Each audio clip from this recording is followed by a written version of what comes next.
Live across WA from the studios of 7 Perth, Yvette Mooney and Ardon.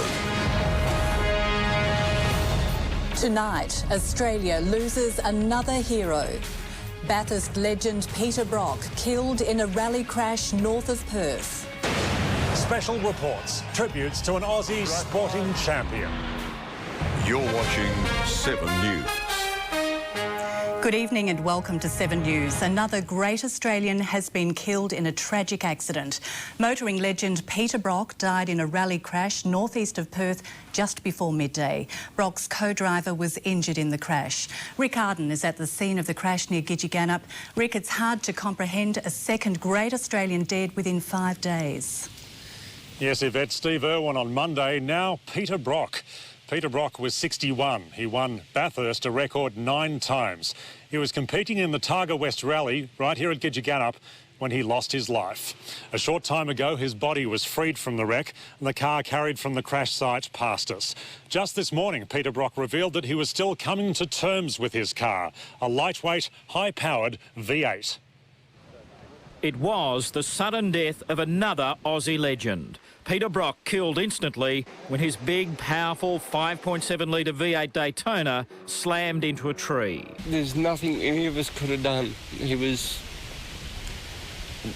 virtually dead as soon as he hit the tree. Brock was competing in the Targa West Rally near Gidgegannup.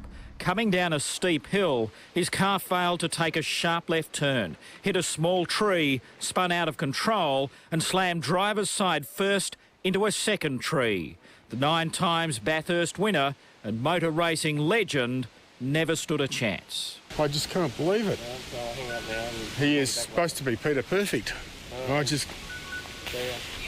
About 25 spectators witnessed the sickening crash. One caught it all on video. Police have seized the tape, just like Steve Irwin, a legend's death, captured on camera. At this stage, I don't see any reason why I would want to release that video yet. It's also possible the crash was captured on the in-car camera.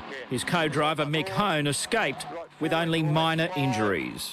To hear my father's okay is what they're saying is you feel good for that, but then you just feel so awful for Peter and his family. This was Brock driving off from Forest Place this morning, less than 2 hours before his death. Video captured by a fan on his mobile phone. The Daytona was a cutting-edge, lightweight, high-powered racer.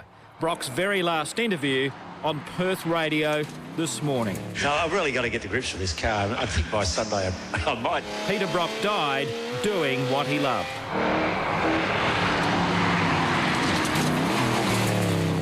This is Brock at the wheel of that same car earlier this year. Left 5, into right, is it a right 4? Yeah. Right 4 into a left 5. Now, race headquarters is here at Burswood Dome, and this afternoon many competitors and race officials have been streaming back here, most in a state of shock and disbelief. From where I was standing, we could see him come down a section of the road, and then usually about 20 seconds later they come through our chicane. He didn't come through. I saw him an hour before. I had my head in his car. And how was he? Oh, he's fine. He was coming second, so he was doing well. Days after the death of Steve Irwin, a nation again in mourning. I was shocked and saddened to hear of Peter Brock's death. The removal of Brocky takes away an absolute legend of motor racing in Australia. Sadness twice in 1 week. 2 Australian icons gone at virtually the same time. The 61-year-old leaves his ex-wife Beverly and 3 children, Jamie, Robert and Alexandria. His new partner was being comforted by the race chaplain.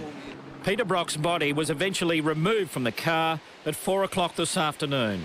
Locals claim the road is notorious and has already claimed a number of lives. REECE WHITBY, 7 News. As you've seen, Peter Brock crashed on this winding rural road. The first person to reach his car says there was little anyone could have done. Reporter Jennifer Nichols spoke to Les Andrews a short time ago. Well, Peter's car came around this corner, which, as you can see, is a sweeping left-hand bend, and started to oversteer, and slippery conditions, and the car went off the road sideways and collected that tree. What did you do when you saw that? We jumped the fence and ran straight to the car, and I was the first to get to the door and tried to pull the door open, what was left of it. And as soon as we opened up the door, we realised that there was not much we could do for Peter. Sunrise weatherman Grant Denyer was competing in the race with Peter Brock, and he joins us now from Burswood. Grant, this is a terrible loss.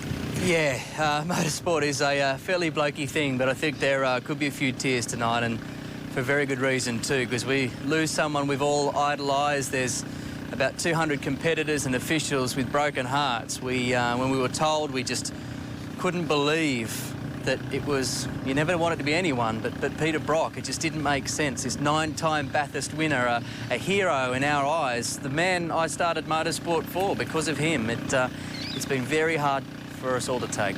Grant, how dangerous is the bend where Brock lost control? Not exactly sure which bend he was on.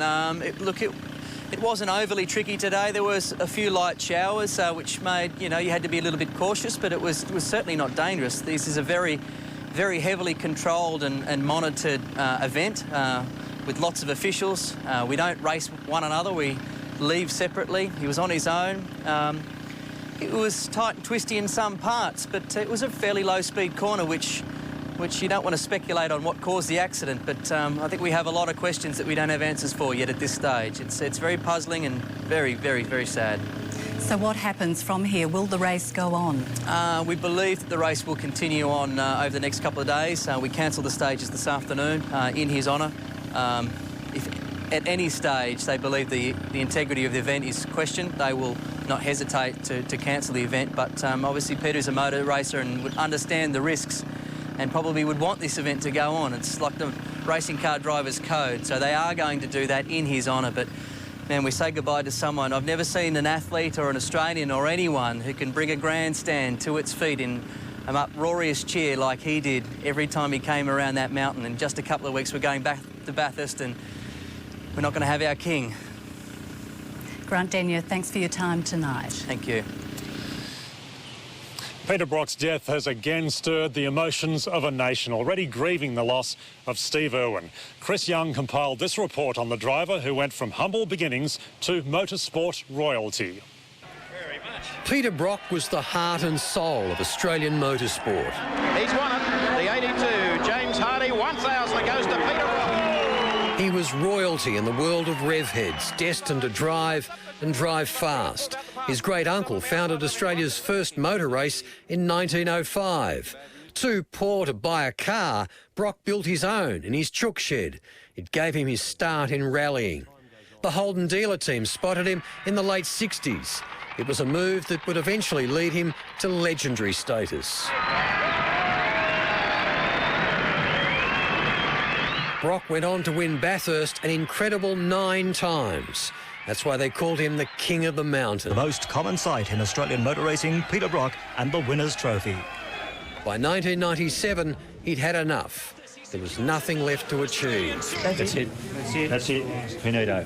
Yeah, you won't find me here again in a competitive role.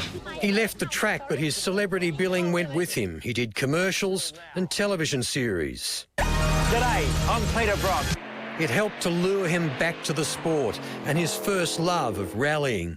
Targa Tasmania signed him up to race a Chevy Daytona, the same car that would take his life. There was a part of him that always pushed the barrier, that never wanted to grow old. He was essentially a bit like Peter Pan. He didn't like to deal with stuff. So this way, I guess, he goes out with a bang. He's young. He's, in people's minds as this amazing icon of Australian sport. And he died doing something he really loved. And this from the men who banged bumpers with him over all those years. My wife rang me and told me the really sad news. It was something when you lose a couple of really good friends in 1 week, it's a bit much. One of the biggest shocks. Hasn't sunk in any way for a guy like Peter to be killed in such tragic circumstances.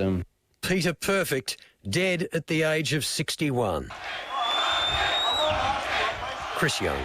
7 News.